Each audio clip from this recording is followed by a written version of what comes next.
इस बीच यूक्रेन ने इस बात का डर जताया कि युद्ध के 1 साल पूरा होने पर ईरान के ड्रोन उसके देश में बड़ी तबाही मचा देंगे। यूक्रेन के खुफिया विभाग ने इस बात की आशंका जताई कि इसके लिए शाहिद 136 ड्रोन की एक बड़ी खेप रूस पहुंचने वाली है, जिसका इस्तेमाल 24 फरवरी के आसपास किया जाएगा,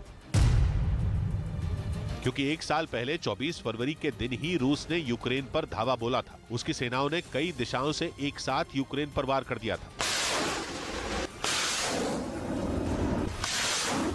इसके कई महीनों बाद जंग में ईरान के शाहिद 136 ड्रोन की एंट्री हुई थी और पहली बार इस ड्रोन से मची तबाही दुनिया ने तब देखी थी जब कीव समेत 7 शहरों को निशाना बनाया गया था। ईरान के ड्रोन शाहिद 136 ने अपने हमले से यूक्रेन के लोगों में खौफ भर दिया था और अब यूक्रेन का खुफिया विभाग ये दावा कर रहा है कि 24 फरवरी करीब आते ही यूक्रेन एक और बड़ी तबाही देखेगा, क्योंकि इसके लिए रूस ने एक बार फिर ईरान के इस घातक ड्रोन की बड़ी खेप मंगवाई है। यूक्रेन के मुताबिक रूस ने इसके लिए ईरान से बहुत पहले ही डील कर ली थी, जिसके बाद उसने 2 बार में 600 से ज्यादा शाहिद 136 ड्रोन रूस भेजे थे, जिनका इस्तेमाल रूसी सेना जंग के बीच रुक रुक कर करती रही। लेकिन इसका सबसे खतरनाक हमला तब किया गया जब क्राइमिया के कर्च ब्रिज को निशाना बनाया गया था। तब कर्च ब्रिज पर हमले से गुस्साए पुतिन ने एक साथ 100 ड्रोन यूक्रेन के शहरों पर दाग दिए थे। यूक्रेन ने दावा किया कि अब तक रूस 650 से ज्यादा शाहिद 136 ड्रोन यूक्रेन पर छोड़ चुका है, जबकि उसने ईरान से 1700 से ज्यादा ड्रोन की डील की थी।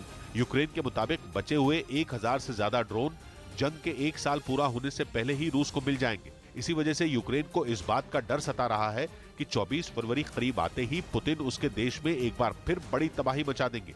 उधर पूरे रूस में बॉम्ब शेल्टर की मरम्मत शुरू हो गई, जिनमें बहुत सारे तो ऐसे हैं जिन्हें सोवियत संघ के दौरान बनाया गया था। ये जानकारी रूस के मीडिया ने दी।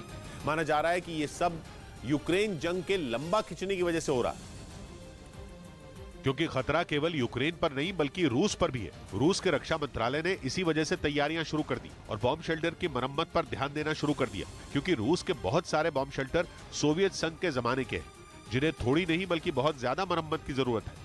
यही नहीं, अगले कुछ महीनों में रूस का रक्षा मंत्रालय बम शेल्टर का इंस्पेक्शन भी करेगा। यानी यूक्रेन पर हमला करके दुनिया को डराने वाले पुतिन को खुद भी डर लग रहा है, क्योंकि जैसे जैसे जंग आगे बढ़ रही है रूस पर हमले का खतरा बढ़ रहा है, क्योंकि यूक्रेन अकेला नहीं है। भले ही नेटो की सेना जंग का हिस्सा नहीं बनी, लेकिन उसने बाहर से यूक्रेन की हर मुमकिन मदद की, जिसकी वजह से यूक्रेन जंग करीब 1 साल तक खिंच गई और रूस को इसी बात का तनाव है। एक तरफ वो 24 फरवरी को कुछ बड़ा करने का प्लान बना रहा है, तो वहीं दूसरी ओर अपनी सुरक्षा का इंतजाम कर रहा है, क्योंकि पुतिन को मालूम है कि पश्चिमी देश रूस में भी विनाश का खेल खेल सकते हैं। रूस के मीडिया ने दावा किया कि पिछले साल दिसंबर के महीने में यूक्रेन के ड्रोन से रूस के 3 एयरबेस पर हमला किया गया था, जिसके बाद रूस में बॉम्ब शेल्टर की मरम्मत का काम तेज कर दिया गया और इस पर रूस की सरकार सैकड़ों डॉलर खर्च कर रही है। न्यूज़ 18 इंडिया की web series FIR number 208 streaming now.